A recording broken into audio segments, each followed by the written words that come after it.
Chapter 18. Whispering Shadows. The setting sun bled across the horizon, painting the sky in bruised purples and angry oranges. Long shadows, like grasping fingers, stretched from the ancient headstones towards the path leading to St. Michael's Church.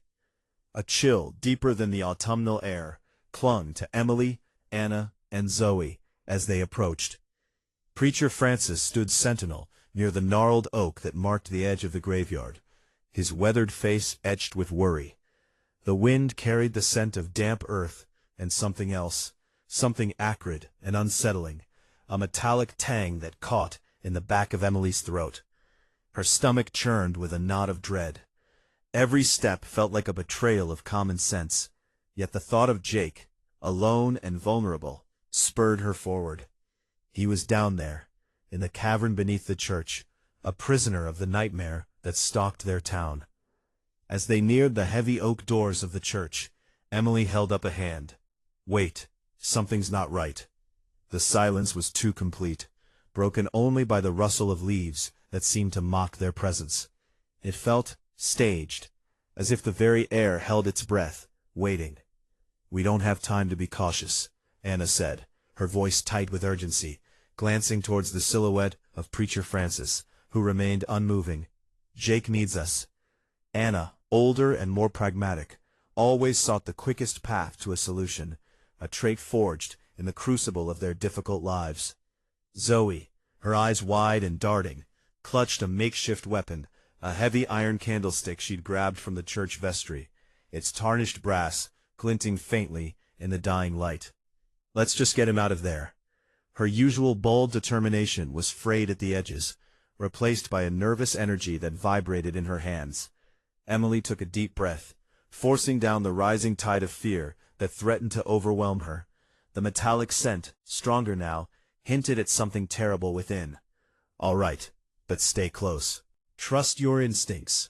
She pushed open the doors, their hinges groaning in protest, a sound like an ancient beast waking, revealing an interior swallowed by shadow. The familiar scent of old wood and stale incense was overpowered by that cloying metallic odor, now joined by something else, something fetid and undeniably organic, a smell that made Emily's head spin. The air grew heavy, stagnant, as if the very life had been sucked from the hallowed space. Holding her breath, Emily led the way. The nave was a tunnel of impenetrable gloom, the stained glass windows opaque against the fading light outside. Shadows writhed in the corners, playing tricks on her eyes, making her imagine movement where there was none. Or was there? Every nerve ending screamed at her to turn back, to flee the suffocating presence that thickened with each step closer to the altar. Anna stayed close behind her, a hand on Emily's shoulder, a silent anchor. Zoe, however, lagged slightly, her breathing audible, a quiet, ragged gasp. They reached the altar, the sacred space now a stage for desecration. The air here was colder, the metallic smell more potent, almost coppery. The hidden cellar entrance, usually a discreet trapdoor, was slightly ajar, a sliver of deeper darkness visible beneath it. Emily's phone flashlight beam, a pale, trembling finger of light, pierced through the prevailing darkness as she activated it. They descended into the earth. The wooden steps creaked ominously beneath their weight, each sound amplified in the oppressive silence. The darkness closed around them like a suffocating blanket, pressing in, stealing their breath. The temperature plummeted, a bone-deep cold that transcended mere autumn chill, carrying with it the undeniable scent of damp earth, decay, and that sickeningly sweet, acrid stench that had followed them from the graveyard, now stronger, more concentrated, a physical assault. The air grew thick with an almost palpable sense of wrongness, a palpable malevolence that clung to their skin, whispering of atrocities. The tunnel, narrow and claustrophobic, opened abruptly into a vast, echoing chamber, its rough-hewn stone walls seeming to absorb the light, leaving only the immediate circle illuminated by Emily's phone. The beam swept across the cavern, revealing ancient carvings, jagged rock formations, and in the center, In the center, lying prone on the cold stone floor, was Jake. The sight of him lying motionless, broken, sent a wave of nausea crashing over Emily. Her flashlight beam, now unwavering, painted a stark, horrifying picture. Jake was pale and still, terribly still. His clothes were torn, not just ripped, but shredded in places, clinging to his slight frame in tatters. His body was bruised, a canvas of purple and black, but it was more than just bruises. There were raw, angry burns on his arms and legs, some red and blistered, others already blackened and seared, like grotesque brands. A thin sheen of sweat coated his forehead, despite the frigid air, and his skin was unnaturally clammy. He was curled partly on his side, his face turned away, but even from there, Emily could see the swollen, discolored lump on his temple, the dried blood around his nostrils. But as Emily's gaze, sharpened by terror, swept over his body, she saw details that made her throat close, details that went beyond mere brutalization. The way his torn shirt exposed discolored flesh, the unnatural angle of some of the tears in the fabric, what little remained around his waist, a cold dread, deeper and fouler than any fear she had ever known, seeped into her bones. This wasn't just a beating. This was something far, far worse. This was systematic, prolonged torture, a depravity that stole not just life, but dignity. He was a vessel, emptied, violated. The full, horrifying extent of the monster Vargoth's work was laid bare before them, not in specific, explicit images, but in the sickening totality of Jake's brokenness, the profound desecration of his innocent form, his gentle, loyal heart, his autistic mind that saw the world with such unique purity. All of it had been subjected to the darkest cruelty. He's been starved, Emily realized, seeing the hollows in his cheeks, the gauntness that had settled over him, turning him into a shadow of himself. His ribs were stark beneath his skin, and mutilated. The thought was a silent shriek in her mind, a revelation so vile it threatened to shatter her composure. Her mind recoiled from the implication, yet her eyes had registered the signs, the subtle, unspeakable violations that left him not just beaten, but utterly defiled. This image would haunt her nightmares, not just for its brutality, but for its utter, soul-crushing violation. Oh no! Emily's voice caught in her throat, a barely audible gasp of horror that tasted of ashes. She rushed to his side, dropping to her knees on the unyielding stone. Jake was pale and still, far too still. His clothes were torn, his body a map of Vargoth's savagery. Emily could smell the faint scent of fear and bodily fluids mixed with the metallic tang. "Jake! Jake, can you hear me?" She gently shook his shoulder, her hands trembling so violently she could barely feel the rough fabric of his torn shirt. Anna and Zoe knelt beside her, their faces etched with horror, illuminated by the single, wavering beam of the phone. Anna's hand flew to her mouth, stifling a cry. Zoe's breath hitched, a choked sob escaping her lips. "Is he?" Anna couldn't finish the question, her voice cracking, her gaze fixed on the unnatural stillness of Jake's form, the stark evidence of the torment he had endured. Seraphine, the crimson butterfly, hovers anxiously at Anna's shoulder, her wings flickering with agitation. Noelle, silver and luminous, circles protectively around Zoe's wrist, her glow pulsing with worry. Emily pressed her fingers to Jake's throat, searching frantically for a pulse. Faint, but there, a fragile lifeline in this abyss of despair, a microscopic flicker of hope in the face of such overwhelming darkness. "He's alive, but barely. We have to get him out of here." But Zoe, her face contorted with a mixture of fear and revulsion, recoiled. Her eyes were wide, not just with shock at Jake's condition, but with a deeper, visceral terror that seemed to spring from the very air around them. We can't stay here." Her voice, usually so clear, was a reedy whisper.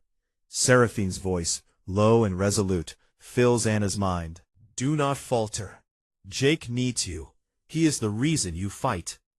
Noelle's whisper is urgent in Zoe's ear. You must protect yourself, Zoe. If you fall, the light will fade for all of you. Zoe looked at Jake, then at the shadows pressing in, and then at her sisters, a desperate plea in her eyes. What are you talking about? Emily snapped, her voice shaking with fury. The horror of Jake's state momentarily eclipsed by Zoe's words. We can't just leave him. He's been touched, Zoe choked out, tears streaming down her face, her gaze flitting over Jake's ravaged body, the unspoken horrors evident in her terrified expression. By that monster. Don't you understand? It's not safe. He's defiled. We have to get out, Emily, before he comes back. The words were laced with a raw primal fear, the kind that stripped away all reason, all compassion. The implications of her words hung heavy in the air, a chilling accusation. Seraphine flares brighter, her wings slicing the air. Fear is natural, but you must not let it rule you. Stand firm, Solvale. Noelle's glow dims, her tone pleading. Sometimes, survival is the only victory. Dawnbreak, you must choose. Fight or flee. Anna, her face pale but resolute, stepped forward, placing a hand on Zoe's arm. Zoe, that's enough. We're not leaving Jake. Her voice was low, firm, asserting the leader's role she had so often taken up. Yes, we are, Zoe screamed, her voice echoing through the cavern, shrill and desperate, bouncing off the ancient stone walls. He's contaminated. He'll come for us if we try to help him. He's already broken. We have to think of ourselves. The words hung in the air, heavy with betrayal, a chilling echo of the selfishness that fear could breed. Emily stared at her youngest sister, her heart fracturing. How could she even suggest such a thing? Jake was their friend, their responsibility, a boy whose gentle nature made him utterly helpless against the evil he had just faced. How could they abandon him to this horror, to the monster who might return at any moment to finish his vile work? The thought was anathema, a complete rejection of everything they stood for. I can't believe you, Emily said, her voice low and dangerous, a raw wound in her throat. I can't believe you would say that. Jake is a human being. He needs our help, now. And what about us? Zoe cried, her voice bordering on hysteria. What about our lives? Are you willing to risk everything for him? He's already gone, Emily. Don't you see? He's already gone. Her words held a twisted logic born of terror, portraying Jake as already lost, a sacrifice to save themselves. Shut the hell up, Anna snapped, her patience at an end, grabbing Zoe by the arms, her grip tight. He's not gone, and we are not leaving him. End of discussion. Her gaze was unwavering, daring Zoe to argue further. A fierce argument erupted between the sisters, their voices clashing in the oppressive darkness. Fear and desperation fueled their words, tearing at the bonds of family and friendship that had seemed unbreakable until this moment. Zoe's terror was a palpable thing, a raw, screaming instinct for self-preservation. Anna's unwavering loyalty, fueled by a fierce sense of duty, clashed against it. Emily felt a wave of exhaustion wash over her, heavy as the cave air. How could they argue about this? How could they even consider abandoning Jake to such a fate, to the lingering specter of Vargoth's cruelty? Enough, both of you, Emily snapped, her voice cutting through their bickering, sharp as a blade. The echoes died, leaving a stark silence. I don't care what you think. I'm not leaving him. If you want to go, then go, but I'm staying with Jake. Her decision was absolute, a line drawn in the cold, damp earth. Her gaze, filled with an unyielding determination, found Anna's, then Zoe's, daring them to defy her. She turned her back on her sisters, focusing entirely on Jake's still form. Gently, she cradled his head in her lap, her fingers brushing through his sweat-matted hair, careful of the wounds. Jake, I'm here. I'm not going anywhere. A soft murmur, a promise whispered against the terrifying silence, a shield against the darkness. Zoe continued to sob, her body shaking uncontrollably, the iron candlestick slipping from her numb fingers to clatter on the stone floor. Anna stood beside her, her face a mask of conflicting emotions, torn between her sister's terror and Emily's unwavering conviction. The silence stretched, punctuated only by Zoe's weeping and Emily's soft murmurs of comfort to Jake. The weight of Emily's defiance, her willingness to stay alone in this place of unspeakable horror, bore down on them. Finally, Anna spoke, her voice barely a whisper, defeat and renewed resolve mingling in its tone. I can't leave you here alone, Emily. Not with him, not with this. Her gaze swept around the cavern, acknowledging the lingering, corrupting presence that filled the air, the unholy aftermath of Vargoth's presence. Zoe, still trembling, looked from Anna to Emily and back again. The realization dawned on her that she was alone in her fear, that her sisters, despite their own terror, were willing to face the darkness, to confront this trauma, rather than abandon Jake. The shame washed over her, chilling her more than the cavern air. She stammered, her voice choked with shame and a newfound understanding of her own weakness. I'm sorry, I didn't mean it. The words were hollow, but the sentiment behind them was genuine. Emily didn't respond immediately. Her focus was entirely on Jake. His breathing was shallow, his skin clammy. He was fading. He needed medical attention, and they were trapped in this hellhole, miles from any real help, in the heart of a desecrated church beneath a dark forest. Seraphine and Noelle settle on their shoulders, their wings beating in unison, a fragile truce, and a promise to face the darkness as one. Okay, Anna said, her voice regaining its strength, shedding the last vestiges of hesitation. Let's figure out how to get him out of here. She looked at the frail, broken boy, then at the vast, echoing cavern, and then at her sisters, a spark of the old leadership reigniting in her eyes. It was an impossible task, but Anna had always thrived on impossible tasks. Zoe, wiping her eyes with the back of her hand, nodded, a tremor still running through her. I'll help. The selfish fear had not vanished, but it was now tempered by a fierce loyalty, a determination to redeem herself, to prove she was worthy of her sister's courage. She picked up the candlestick, not as a weapon now, but as an extension of her resolve. United, however reluctantly at first, the sisters began to assess the situation. The cavern was large, the air still heavy with the scent of violence and decay. Getting Jake out would require immense effort, strength they barely possessed, and a daring strategy. They had to get him out of the cellar, back to the church, past Preacher Francis, and then find a way to get him to safety, to a hospital, to warmth, to doctors trained for such terrible wounds. It was a daunting task, fraught with danger, with the ever-present threat of Vargoth's return. The monster could be lurking anywhere, waiting, watching. But Emily knew, with a certainty that burned hotter than any fear, that she would not fail. She looked down at Jake, his face pale and bruised, his injuries speaking of a suffering that no 16-year-old boy, let alone one as gentle as Jake, should ever endure. A wave of fierce protectiveness, primal and unwavering, washed over her. She would not let him be broken.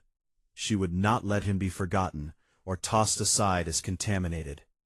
She would stay with him, no matter the cost, no matter the danger. I promise you, Jake, she whispered, her voice thick with emotion, her fingers gently stroking his hair. I will never leave you behind, ever. The words, a sacred vow, echoed in the cavern, a beacon of hope in the face of unimaginable horror, a defiant challenge to the lingering darkness. The shadows seemed to shift and writhe at the sound of her voice, as if acknowledging the power of her promise, of their combined, fragile resolve. The fight was far from over. The trauma they had witnessed, the evil they had uncovered, would leave its own scars, deep and personal. But in that moment, kneeling beside Jake in the heart of the nightmare, Emily found a strength she never knew she possessed, a wellspring of courage that transcended doubt and fear. She would face the darkness, she would fight the monster, and she would bring Jake back to the light. She had to. Her heart and the very soul of their found family depended on it.